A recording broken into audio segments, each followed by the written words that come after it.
नमस्कार दोस्तों, कैसे हैं आप सभी? उम्मीद है आप सभी बहुत अच्छे होंगे।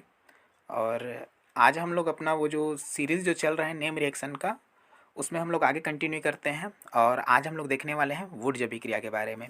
ये भी आपका chapter number 10 organic chemistry 12th का halo alkane and hello arenes का ही एक नेम रिएक्शन होने वाला है।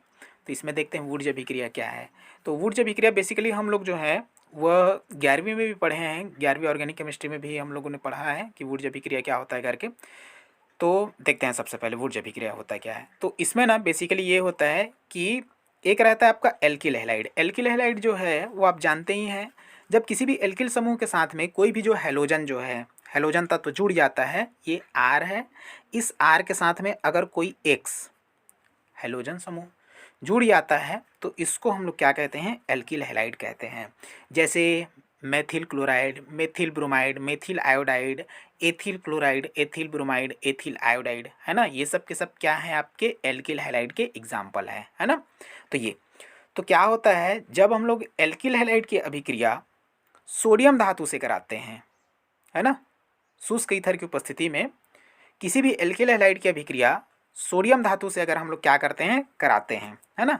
चलिए तो देखते हैं इसमें बेसिकली होता क्या है। तो यहाँ पर क्या होता है, जैसे ये आपका क्या है, एल्किल हैलाइड है ना। इसमें हम लोग किसकी क्रिया कराते हैं, सोडियम की क्रिया कराते हैं। किससे, वही आपका एल्किल हैलाइड है उससे, है ना, शुष्क ईथर की उपस्थिति में। तो यहाँ से आपका क्या बनता है, उच्चतर एल्केन बनता है, उच्चतर एल्केन। और एल्केन को हम लोग पैराफिन्स भी कहते हैं, है ना। तो देखिए यहाँ से क्या होता है, ये एक्स है, ये भी एक्स है ना। तो दो एक्स के साथ में दो सोडियम जो है वो क्या बना लेता है, 2NaX बना लेता है। क्लियर। और यहाँ से आपका क्या होगा, यहाँ से आर, सॉरी ये आर रहेगा, है ना। तो ये आर और आर, तो ये क्या है, ये एल्केन है ना। तो ये क्या हो जाता है, एल्केन जो है उसका निर्माण हो जाता है। ठीक है, चलो तो देखते हैं एग्जाम्पल जो है उसको। तो सबसे पहले क्या है, जैसे कि मैंने यहाँ ले लिया है आपका है ये मेथिल क्लोराइड, है ना। इसको आप चाहे मेथिल क्लोराइड का हो चाहे क्लोरोमेथेन का हो, एक ही बात है ना। तो यहाँ क्या है, मेथिल क्लोराइड है। और यहाँ भी हम लोगों ने क्या किया है, मेथिल क्लोराइड लिया हुआ है। और इन दोनों का अभिक्रिया हम लोग किसके साथ में करा रहे हैं, 2 मोल सोडियम के साथ में करा रहे हैं, है ना। तो यहाँ से क्या होता है, यहाँ से आप स्पष्ट रूप से देख सकते हैं, ये क्लोरीन ये क्लोरीन, दो क्लोरीन है, दो सोडियम के साथ में क्रिया करके क्या बनाएगा, 2NaCl बनाएगा। और 2NaCl बना करके क्या हो जाएगा, ये निकल जाएगा। यहाँ से बचेगा क्या, CH3 और CH3। और CH3 को हम लोग क्या लिख सकते हैं, उसको लिख सकते हैं C2H6, है ना। और C2H6 क्या होता है, आपका एथेन होता है ना। तो ये एथेन, तो एथेन का क्या होगा, निर्माण होगा। और NaCl जो है क्या हो जाएगा, निकल जाएगा। ठीक है। वैसे एक आगे एग्जाम्पल और है, जैसे कि यहाँ पर आप देख सकते हो, ये है आपका एथिल आयोडाइड, है ना। तो एथिल आयोडाइड की अभिक्रिया हम लोग करा रहे हैं किसके साथ में, 2 मोल सोडियम के साथ में। तो ये सोडियम के साथ में ये आयोडीन, और ये आयोडीन निकल करके क्या बनाएगा, आपका सोडियम आयोडाइड बनाने वाला है ना।